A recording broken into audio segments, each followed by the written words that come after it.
Hey guys, welcome back. My name is Kylie Gray. Ooh, it's not so sunny over here in the little garden. I got some gardening to do. I'm pretty excited. So my cows are restless. They think it's dinner time, which it is getting close. Well, it's mainly Miss Patty. So I got my garden tools. I got some seed, got some garden tools I need to get out of here. Some fertilizer, and what else? My family's out playing basketball. I was too, but I wanted to come and garden too. So if you hear some wild banshees, it's them.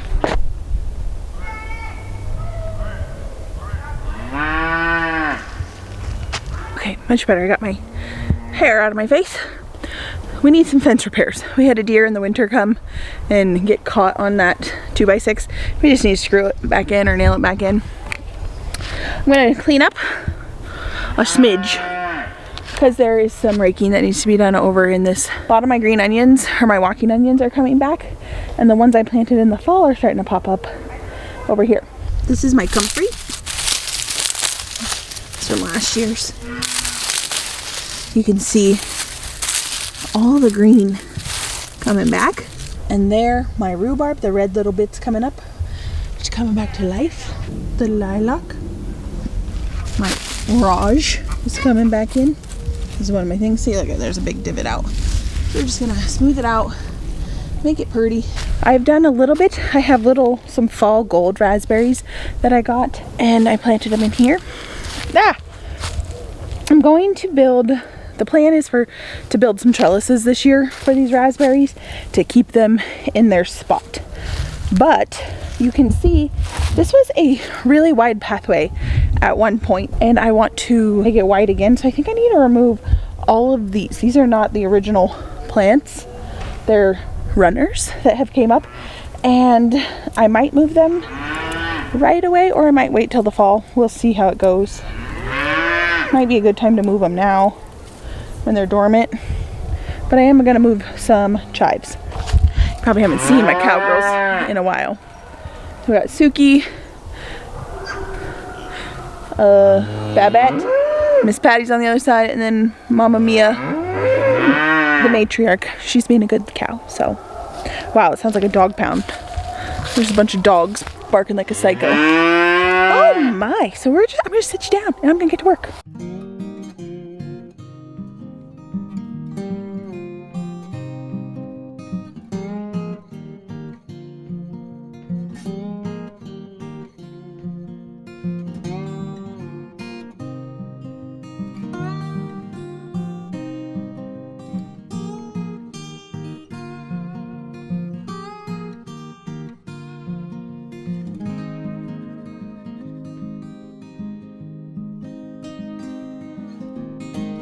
I just dug up this chive plant, which I planted from seed a couple years ago, and my raspberries got really big and spread. So something I have learned, it might be silly to you, is I need to move and make my garden work for me. So if a plant is getting edged out by pokey raspberries and I'm not able to harvest my chives because my raspberries by then they're shading out this chive bush, and I can't even harvest them because of the raspberries are so pokey. So I just dug it up and moved it out. I ended up taking off most of the green on accident, but the roots are all still there, so I think it's gonna be fine. But I'm wanting to make my garden work for me, and I think this happens with experience as a gardener, because oftentimes I get scared I'll kill the plant if I move it, or I'm like, well, what if it doesn't look good there or something? I don't know. It's just silly. But this year I'm just stepping out in boldness, and I'm moving things where I want them because I don't want a chive underneath a raspberry bush. It's impractical. I got one more chive I want to do, and then I want to fertilize. I have berry tone. Normally I don't recommend getting fertilizers. It's not something I tend to buy. It's actually the only one you've ever seen me use is the fish fertilizer. I like to just use compost, but I'm gonna use this for my berries because I have it, and they could use it this year. They were composted year, I didn't compost anybody this year, so I have some compost I could put on here, some fresh compost. I'm just going to do very minimal this year. Charles Dowding talks about composting and how you just, once you have established beds, which we have worms in here now, praise report, you don't need to add so much. I don't need to add inches every time. It can just be, he has like a recipe or he tells you what to do in his book, and so I just need to look at that and do that. But I've seen him just take a 5-gallon bucket and like shake it all around and rake it out and just kind of incorporate it with the existing compost. And each year we add leaf mulch, and that really helps also. I'm going to just fertilize my berries. I'm just going to sprinkle it on like she did. I don't know how to do this. I'm just winging it because I want these to grow big and strong. Give me lots of berries. I got some tips. So with my community garden effort we're doing here, we have all sorts of kinds of gardeners. People have no idea what they're doing, and then we have really very experienced gardeners that come, and they just wanted to help out and be a part of something. And so we have all kinds of people. So with that, I'm able to teach a lot of people, but I'm also able to glean a lot as well. And so one of the local gardeners had told me that what he does is I'm just chucking it in there. He does a trellis, so like 4x4s, and just maybe I don't know, the moral of the story wasn't the trellis, it was he covers them. And we're in an area, we are a zone 3 with a frost risk all year round, so we have some harsh weather. But what he does, he'll put some frost cover over it, or like an old sheet, or even some old greenhouse plastic, or new greenhouse, whatever you have, and he puts it over it, covers it. And he says his berry yield goes up astronomical just because he protects the plant from the very early. We get frost all summer, like I told you, but these mainly are heritage berries, and they produce in the fall, like late August, or in August in the fall. But he says he gets them way sooner, so I think I'm going to do that. I'm going to put in some 4x4s because I wanted to make a trellis anyway, so that way when they start leaning this way, they keep them out of the walkway.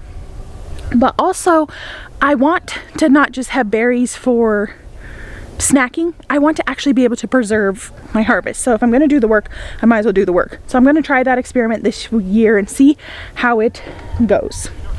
So yeah, anyway, I've also wanted to give you guys an update. My videos have been sporadic, and there is a good reason for this. Our life is, as a family, my extended family, we are just going through some hard times with my grandmother. I talked to you guys about this, I don't know, a month or two ago, and grandma had just went into hospice, and she's still in hospice. She actually just fell a week ago today, almost a week ago, and ended up, the fire department had to come and take her to the hospital, and she broke her shoulder. So some prayers for my family would be much appreciated. We're okay. We're making it through. Unfortunately, none of us are from this area of Central Oregon, but we're all from Oregon, but different parts. And we've all kind of congregated here within the last 15 years. My grandparents have now been here for 12 years. My grandfather had a series of strokes that got them over here right when Trey and I were getting married. I didn't think my grandpa was going to make it to my wedding, and he had a recovery, not full recovery, but it really affected his life. But he was able to recover, and they've been living on my parents' property for the last 12 years. So Trey and I will be married 12 years, but with my grandma's fall, it changes a lot. And also with my sister, I hope she doesn't mind me sharing this, she had some kidney stones that were really bad and blocked, and she ended up in the emergency room the day before my grandma was in the emergency room. And it's kind of been one thing after another as far as health things go. So just keep my family in your prayers. We've been taking care of a lot, all hands on deck kind of family you do for family, and we're just taking care of everybody and getting everybody sorted. These are the grandparents that lived with us. They've obviously lived by us here since back in 2012, and they also moved when we lived in Eastern Washington. They came and lived on a ranch with us for 5 years there. They moved us all the way across the country when we moved to West Virginia. They stayed there for months with us in their motorhome, and then they would come out for months on end every year. My kid is flying a drone, and they're wild banshees. So this grandmother, these grandparents I have been close to for and lived by a good portion of my life. So, hey, pipe down. If you're gonna be on camera, you have to act, you have to have manners. Mama. Mia. It's a wild farm.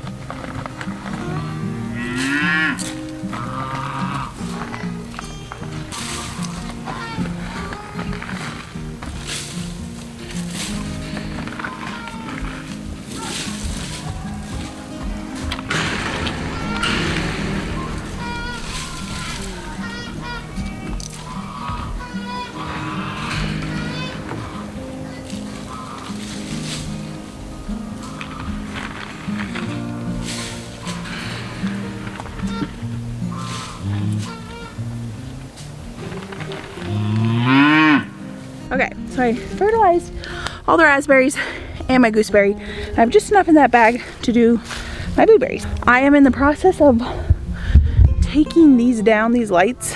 Where are they? They're all plug-in. I've had these lights up for a few years now and they're solar. And I'm just gonna replace, I want lights still in here, but I want them all solar. I don't wanna deal with electrical-ish stuff. And we have so much sun here that is good for us. So I'm gonna get these raked up.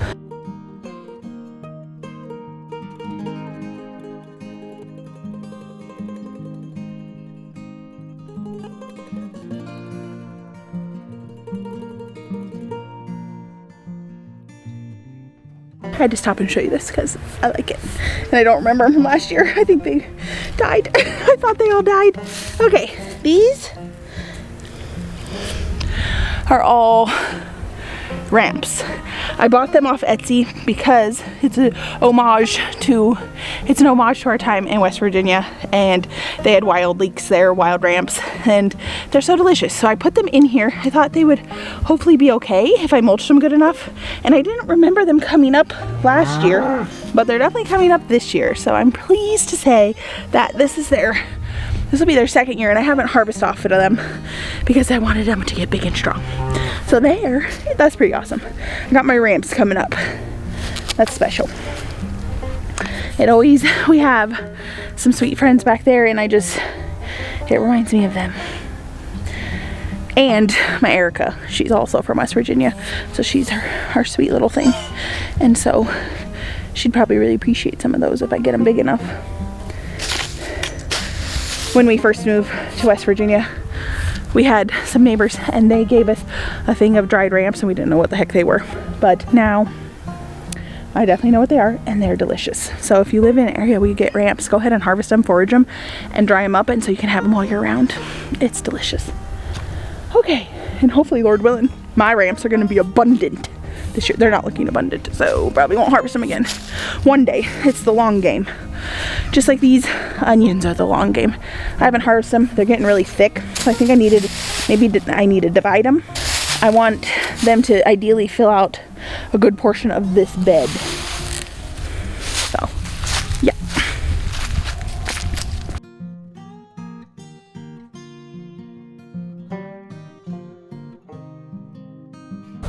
Okay, so I had told you guys at the beginning of this video that I found a worm. Yeah, for the first time. I had found a worm, big fat earthworms up by my house. And then I found some red wigglers in the little big garden last year, and I hadn't in this one. I knew they could probably be here because this is the oldest garden besides what's around the house, and I just found another one. So you want to see it? We live in a climate that is hard to get worms, and our soil is pretty poor originally, so it takes a bit to get worms here.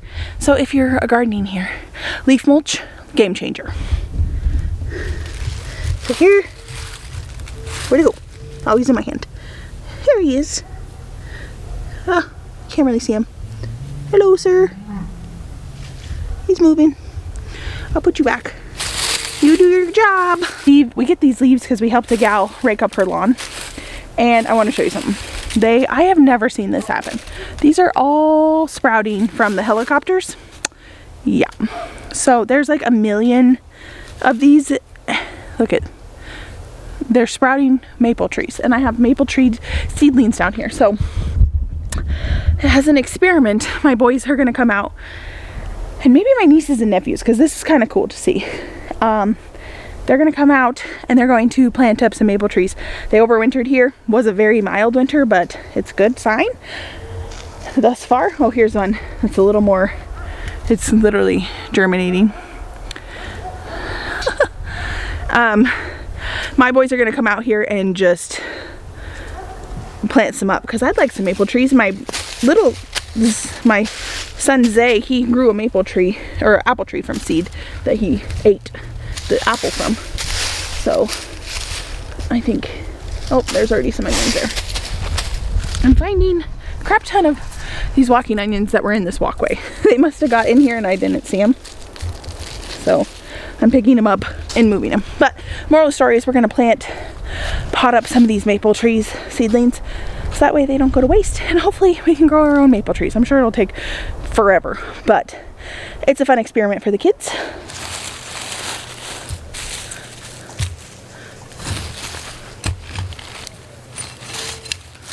Soil's workable.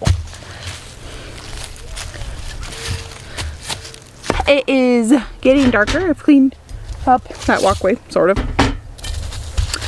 I had some bees in that walkway.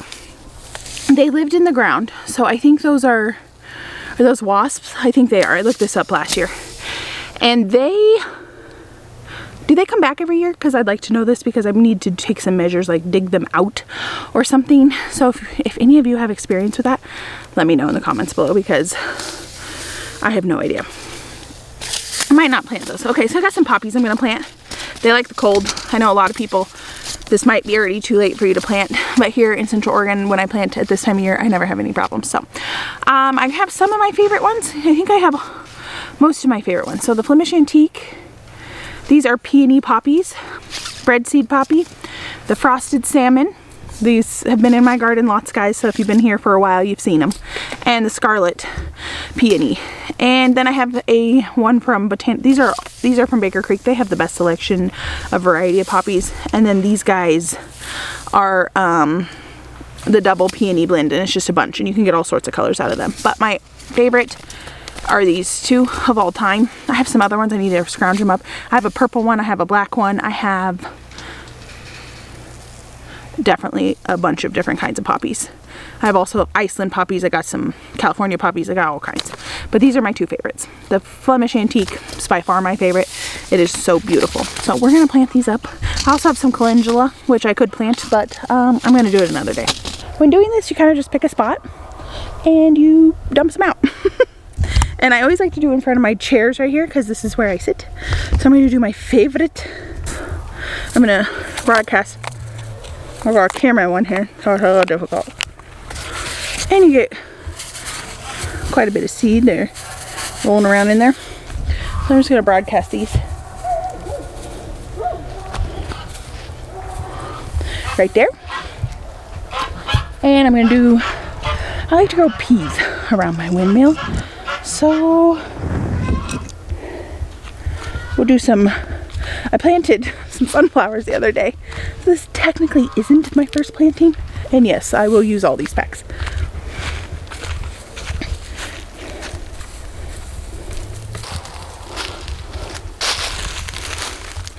Okay.